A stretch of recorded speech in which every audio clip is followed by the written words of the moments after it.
Welcome to another week, another show of Hawkeye with me, Dave O'Hara. Pleased to be joining you. Thanks for tuning in. Got another great show lined up for you this week. I know you'll think so after viewing it.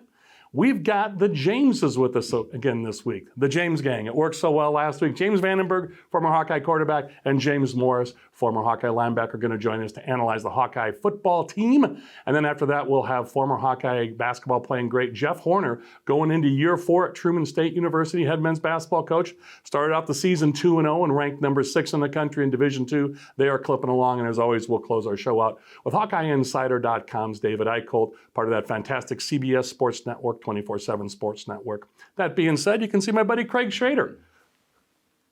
We're looking around for Stacy. No Stacy today. She's enjoying the fun and sun in Florida, that rascal, but good for her.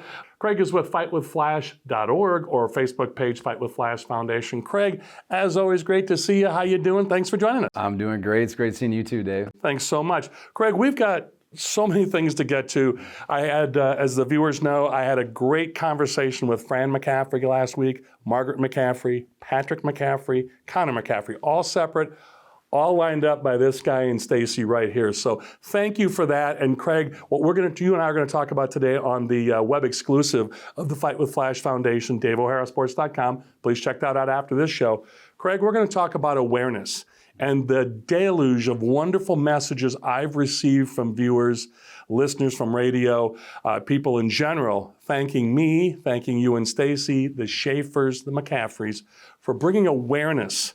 And if it's not a cancer survivor who's reaching out to me, it's family or friends of someone who is. And Craig, you and Stacy nail it every week. It hits everybody, unfortunately. It does. And so I can't thank you enough for the awareness that you bring to this, but as well as the support you and Stacy offer to families going through this, but also raising financial support. So we're going to get to all that this week. Are you ready to roll? I'm ready to roll. Can't wait. Thanks again, Craig. Thank you. Hey, we'll be back with more Hawkeyed with Dave O'Hara in just a few moments. Welcome back to Hawkeyed with me, Dave O'Hara. As you can see on the screen, it's double trouble again this week. The James gang is back together. Went so well last week, we thought we'd do it again this week. James Vandenberg, who for the rest of this interview will be known as Vandy or Vandenberg, former Hawkeye quarterback, and then James Morris, former Hawkeye linebacker, who for this rest of this interview will be called Morris, so we don't get the Jameses confused. That being said, guys, thanks so much for joining us. So Vandenberg, we'll start with you this week. Instead of starting with the linebacker about the quarterback play, let's talk to the former quarterback about quarterback play. What a week it was for Alex Padilla. The Hawkeyes beat the Golden Gophers at Kinnick Stadium, getting ready for the Illini this week, minus Brett Bielema, by the way, in case folks didn't know. Brett Bielema, head coach of the Illini, former Hawkeye lineman, has tested positive for COVID, so will not be at Kinnick Stadium coaching on Saturday. But Mr. Vandenberg, let's talk about the quarterback play at Iowa, please.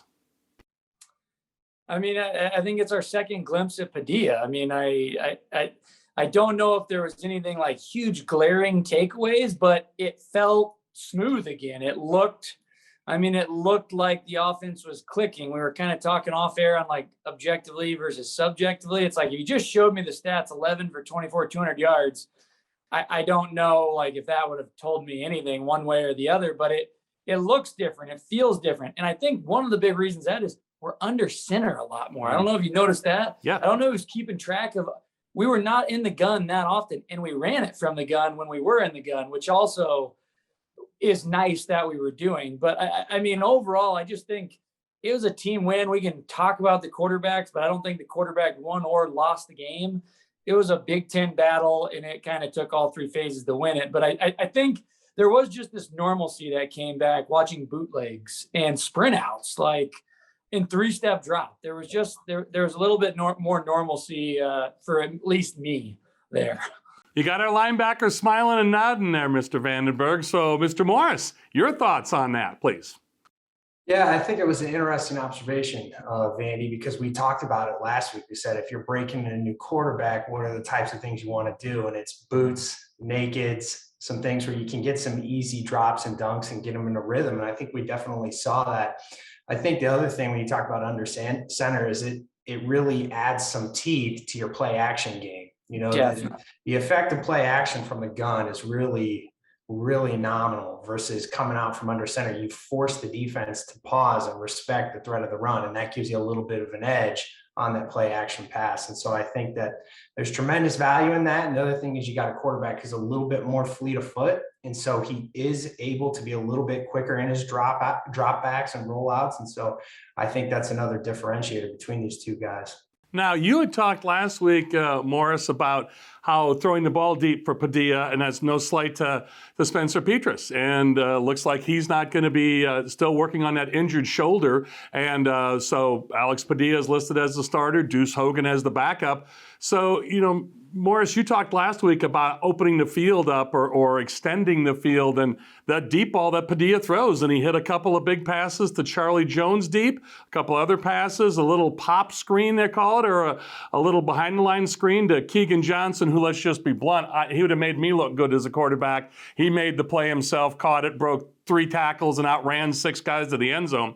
But still, to your point, Morris, he really threw the ball deep well and connected on a couple of big plays. I think Padilla's got some arm talent. I think if we're going to compare 1-to-1, though, and Vandy could probably speak to this more than I could, but I think Petras is probably one of the more arm talented guys to come through Iowa. I don't think there's a throw he can't make. It's probably one of those things where it's just consistency and accuracy, and I think he struggled with that through the years. Now, I said that, and then you look at Padilla's stat line from the last game. He only completed 11 passes. He should have had 13 completions, but 2 of them would have been to the other team. Again, he's thrown the deep ball well, but I think it's going to be a learning phase for him for sure. And I don't think he lacks for arm talent. I think he can make the throws you need to win games, but he's definitely got enough there to help the team win. Vandenberg, and your chuckle, let's go a little deeper into that, because you did talk about that in pretty great detail last week about Spencer can make all the throws, Spencer Petras, but Padilla made those 2 big throws, and to Morris's point, yeah, a couple could have been picked. He was fortunate and came out of that unscathed. But talk about that with the throws that Padilla made, please. Yeah, no, I think James Morris has got the quarterback thing pretty dialed in. I mean, I agree.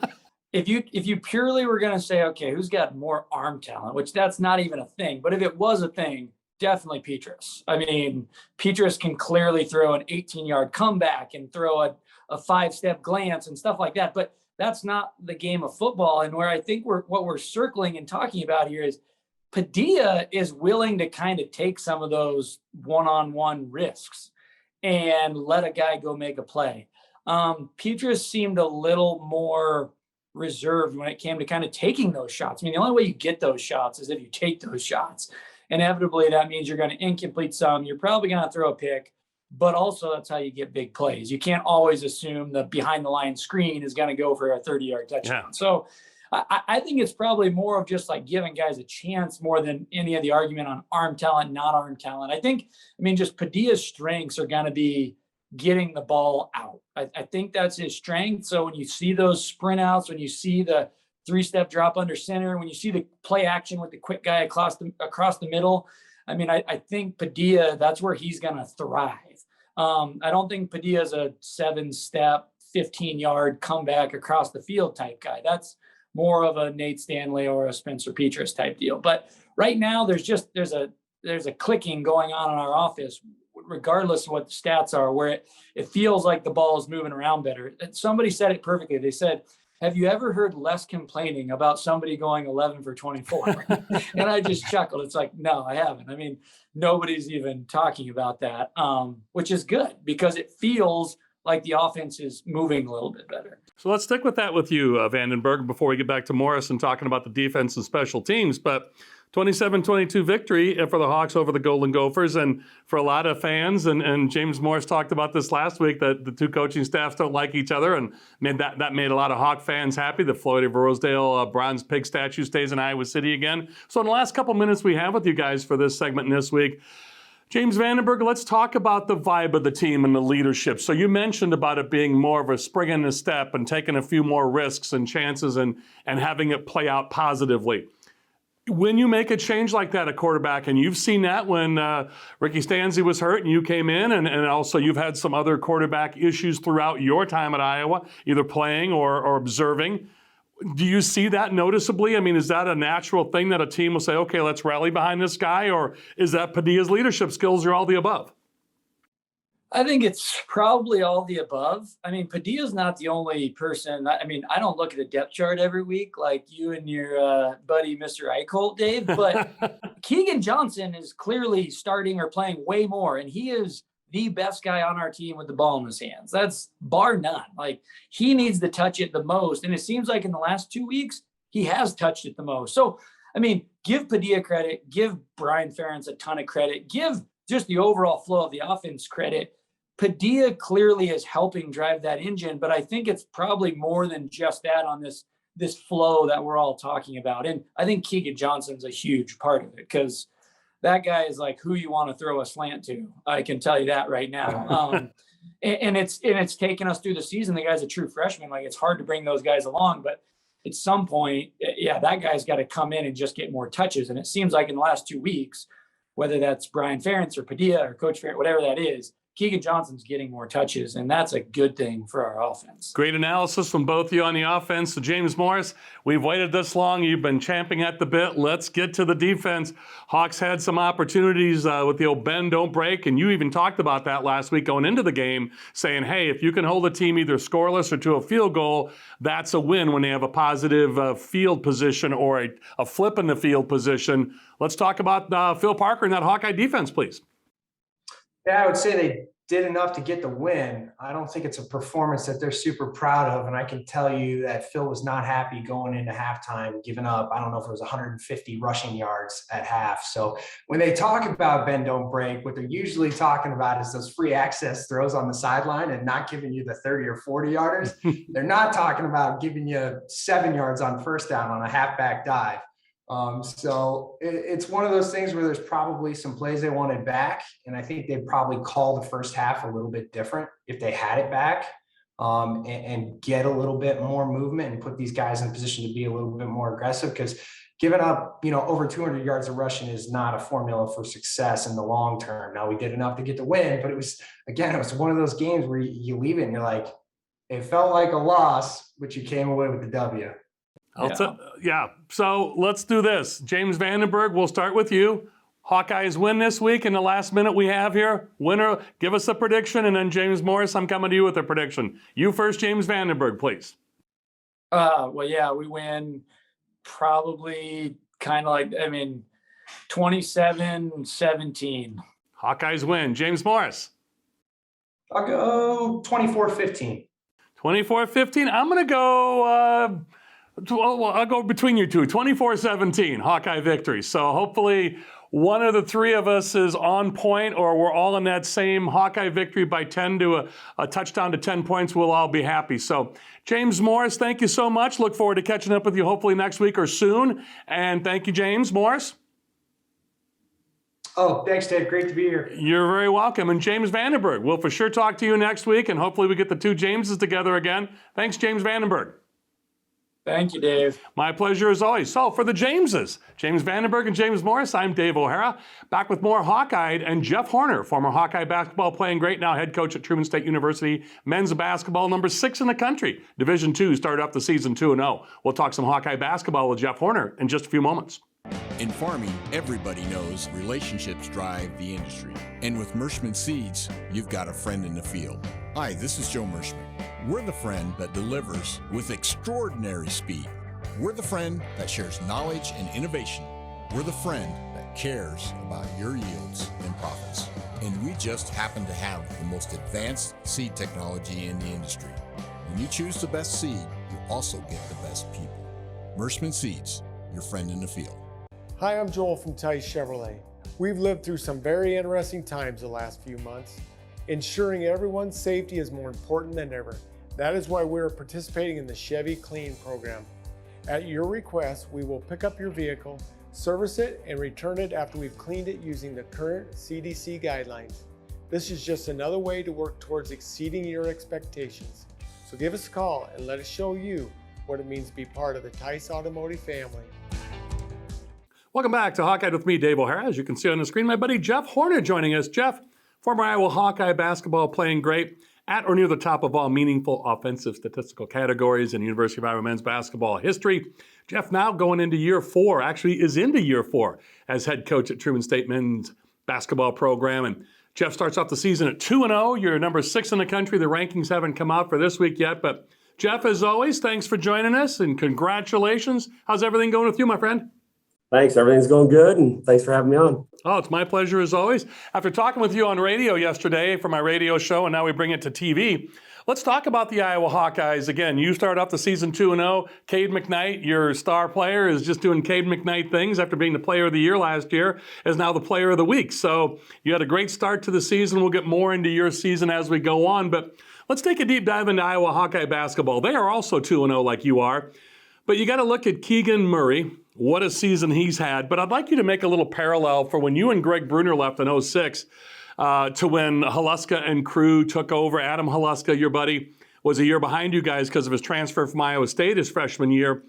And then what that transition was like from the season that you and Greg Bruner left to last year to into this year's team for the Hawkeyes when Luka Garza and Joe Wieskamp are now in the NBA.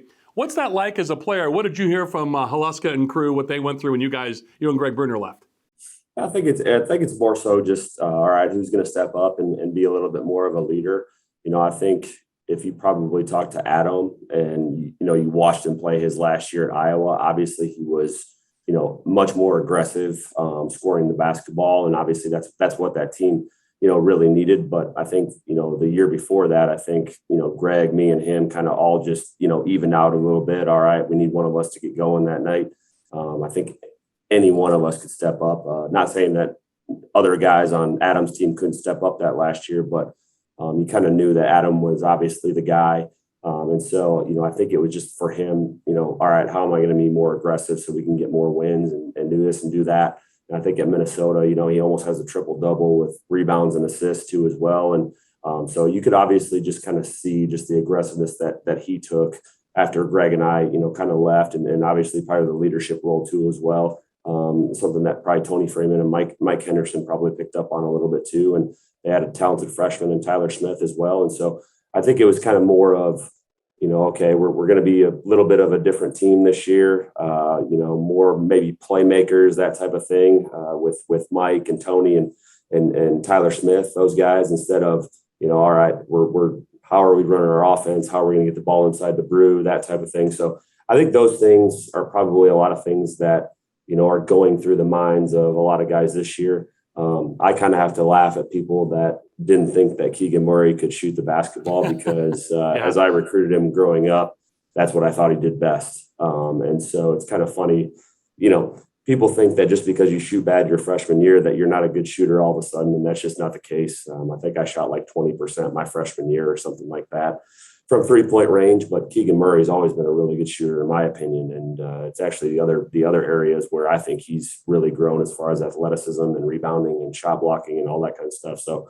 I think Keegan is that guy to kind of take over that role of what Adam did. He got a backseat last year and got to learn a lot of things. And I think that was good for him. Obviously you got a kid like Patrick McCaffrey, who's, potential is through the roof. And so I think that's going along with it. And then you got a guy like Jordan Bohannon, who's a little bit like Adam Haluska or Mike Henderson, what you want to say, that guy that is, seems like he's been around forever, that you're just never, ever going to get rid of, which, Jordan probably has been, but, and so the teams were a little bit similar, I think, in a sense that, you could kind of say, all right, those, Garza and Bruner or me and Wieskamp, whatever, obviously those two got drafted. So, they're really good players. I'm not trying to make a comparison, comparing what they did for their team compared to what Bruner and I did for our team.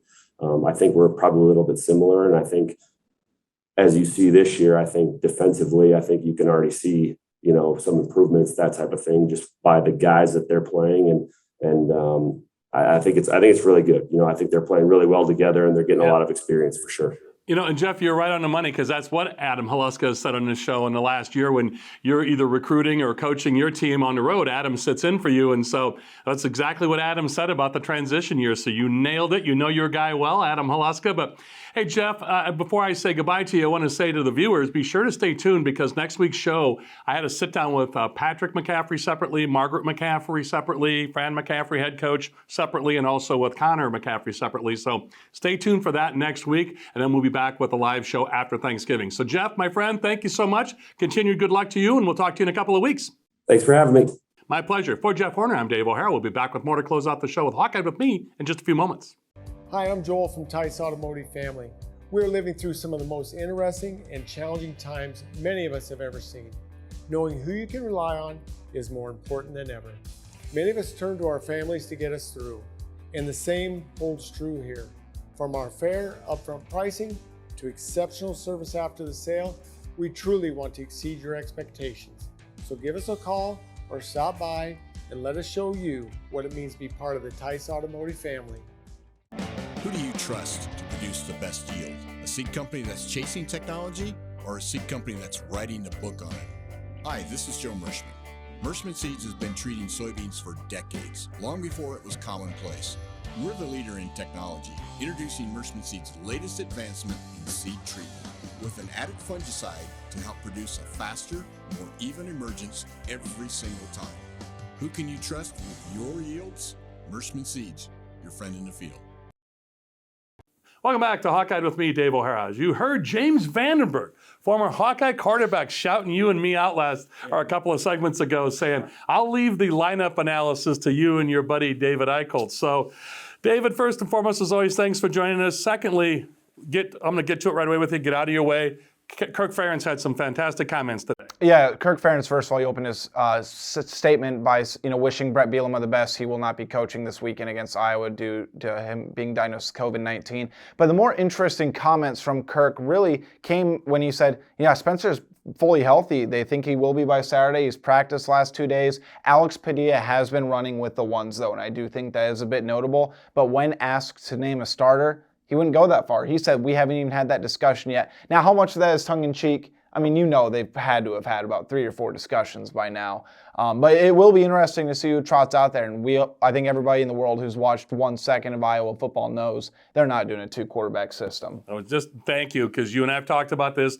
When you have 2 quarterbacks, you have no quarterback. Yep. But it is a different statement from what James Vandenberg and James Morris and I talked about in this opening segment of this show. Mm-hmm. So breaking news from that, because as we record this every Tuesday afternoon, David gets here straight from the press conference. So that's breaking news. What else is going on the injury front? And you also have a Tyler Linderbaum update. Sure. So I think there's a couple things, Dave. One is Keegan Johnson is now officially listed as the starting wide receiver over Tyrone. And Kirk even said it's not that deep. And I think, when you look at Iowa's personnel groups, that's what's more important about that than anything else. And Tyler Linderbaum and Riley Moss and Charlie Jones, might I add, have all said that, they might consider returning for the extra season due to COVID-19. They were granted a free season of eligibility. And, Riley Moss comes back. Tyler Linderbaum comes back. Charlie Jones, if they come back, that definitely sets Iowa up for, a potentially special, 2022 season. And you put it out on Twitter, on social. You're the one that you and a couple others broke the news that Linderbaum said he's not going to participate in senior day at Kinnick. So that's a pretty strong indicator he's coming back.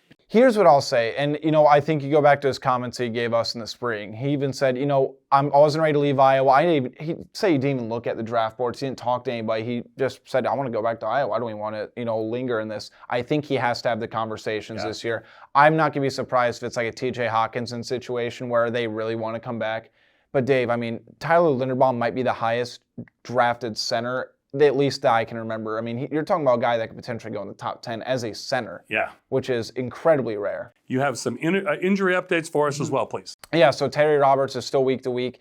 Kirk did not seem optimistic about getting him back next week, so we'll see what happens there. Ivory Kelly-Martin could do some special team stuff. Don't look too far into it. Mason Richmond is going to be, sounds like he's not likely to be able to play either. But Iowa's offensive line, remember, just the recent game against Minnesota, Dave. It was the first game all year where they did not allow a sack, and they only allowed 3 tackles for loss. But I guess that's what happens when you only have the ball for 20 minutes. There's another Keegan we got to talk about real quick, even though in the segment before us, I talked with Jeff Horner and pretty in-depthly about the Iowa basketball team. But we talked about Keegan Johnson in football. We got to talk about Keegan Murray in Iowa Hawkeye men's basketball. Yeah, I mean, I think he's shown what NBA scouts have been drooling over him about the long-term ceiling. And you talk about a guy, Dave, who was really comfortable in his role last year, but you talk about a guy who has been the aggressive guy and the leader. He's very comfortable taking this many shots. And I think last year people were getting mad at him because he was passing up shots.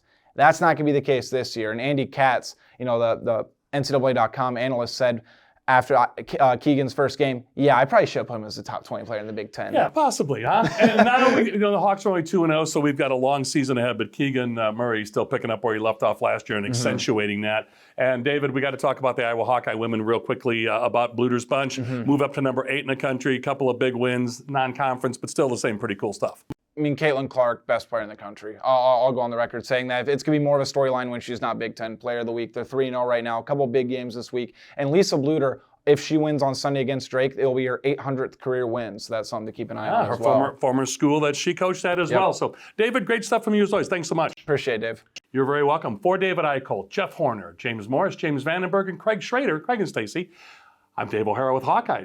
That's all from us. Thanks to all of you.